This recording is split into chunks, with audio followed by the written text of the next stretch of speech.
नमस्कार दोस्तों, केमिस्ट्री शाला चैनल में आपका स्वागत है। आज का मेरा यह video state of matter class 11 and sub topic is Avogadro law and it is volume amount relation. तो बच्चों, एक चीज़ मैंने बेसिक कॉन्सेप्ट में भी बताया था, सेम है equal volumes of all gases. अगर कोई भी गैस का इक्वल वॉल्यूम लेंगे under the same condition of temperature and pressure, यानी सेम टेम्परेचर सेम प्रेशर पे, contains equal number of molecules, जो कि आप पहले पढ़े हैं कि अगर मान लो टेम्परेचर एंड प्रेशर, हम स्टैंडर्ड टेम्परेचर प्रेशर लेते हैं तो उसमें number of molecules of each gas is equal to 1 mole के बराबर होता है। किसमें? जब 4 लीटर ऑफ वॉल्यूम लेते हैं। इसका मतलब इक्वल वॉल्यूम में अगर टेम्परेचर एंड प्रेशर फिक्स्ड है तो number of gaseous molecule equal होंगे, हमेशा इक्वल होंगे बच्चों। This is Avogadro law. तो एवोगाड्रो लॉ में हम क्या कर सकते हैं कि volume is directly proportional to n। अगर वॉल्यूम बढ़ाओगे तो नंबर ऑफ मॉलिक्यूल्स बढ़ेंगे under similar condition of temperature and pressure. तो V is directly proportional to n at constant temperature and pressure, दोनों कांस्टेंट होगा, ठीक है। और V is directly proportional to को हम कोई कांस्टेंट डाल दीजिए Kn। n क्या है भाई? n is number of moles of gases, ठीक है दोस्तों। और हम इसको क्या लिख सकते हैं? n को हम क्या लिख सकते हैं? V is equal to K, n number of mole को मास अपॉन मोलर मास लिख सकते हैं जी, लिख सकते हैं कि नहीं? और अगर हम इसको थोड़ा और रिप्लेस कर देते हैं, m is equal to Km upon V, ठीक है। और mass by volume equal to density होता है, density equal to mass by volume होता है कि नहीं? तो हम क्या लिख सकते हैं? m is equal to Kd, d for density of gas. D for density means D is density of gas, ऐसा लिख दिया। अब इसके बाद देखो, M इज इक्वल टू क्या लिखा मैंने? M means molar mass, M equal to Kd। एक चीज समझना बच्चों, M यहाँ क्या है भाई?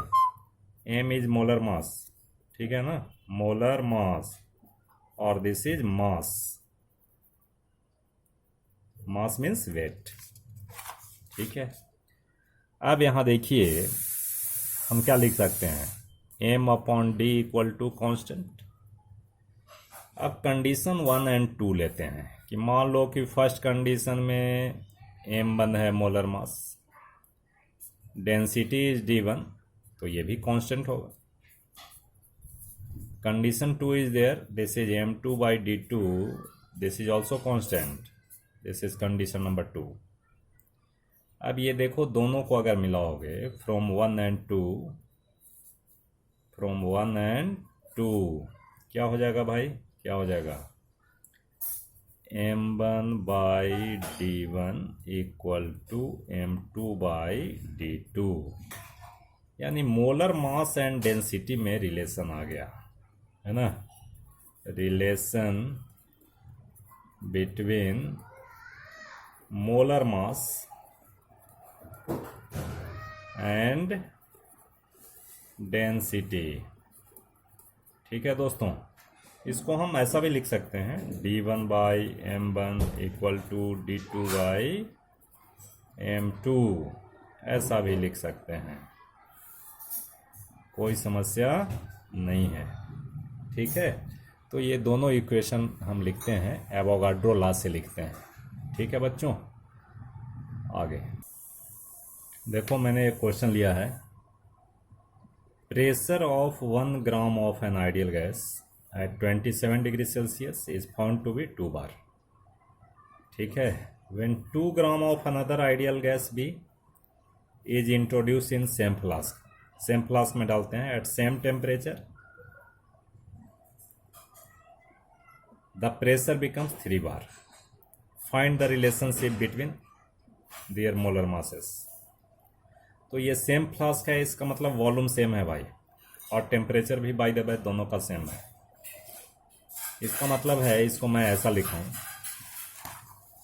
कि ऐसा करते हैं, सॉरी, एक ये फ्लास्क है, ठीक है.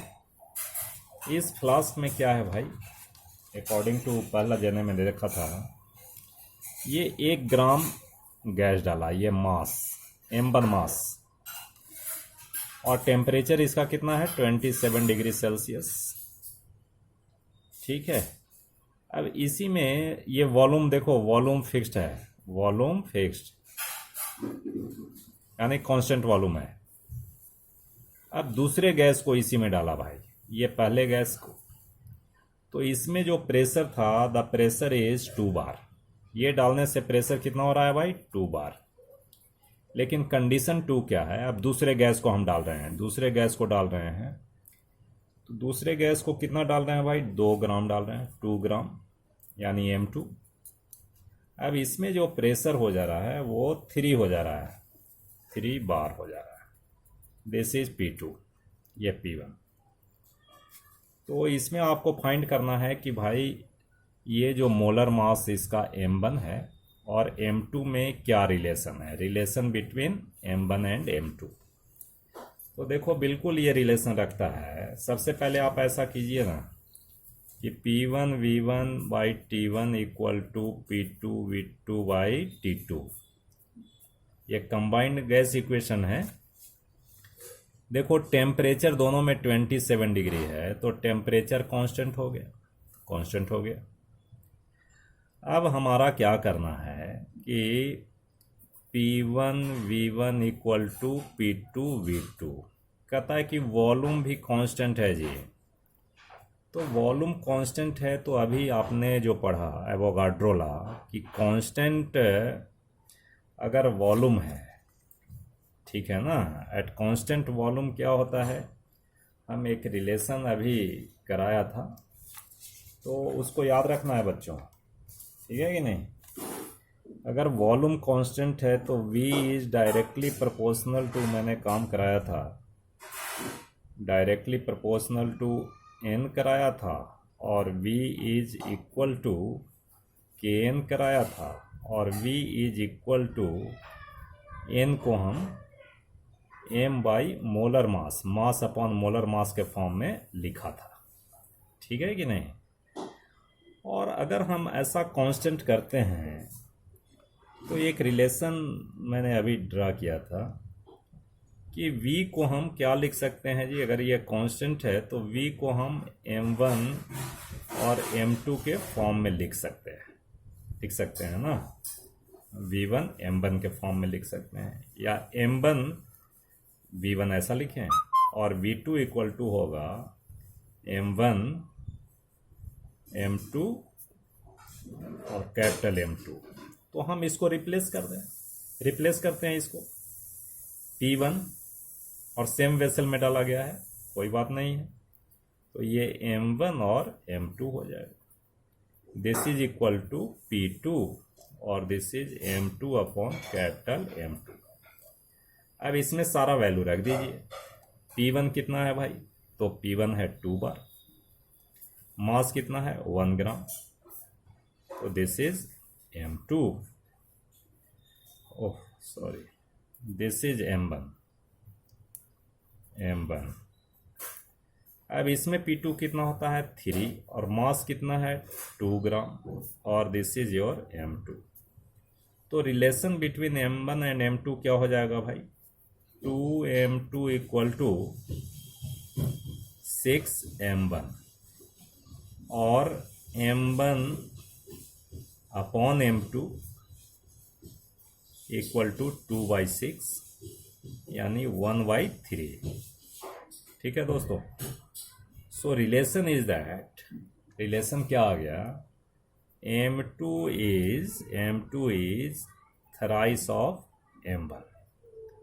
So this is the relation between their molar mass। तो आपको इस तरह से काम करना है दोस्तों, इस तरह से आपको न्यूमेरिकल प्रॉब्लम सॉल्व करना है। ठीक है, चलिए बहुत बहुत धन्यवाद।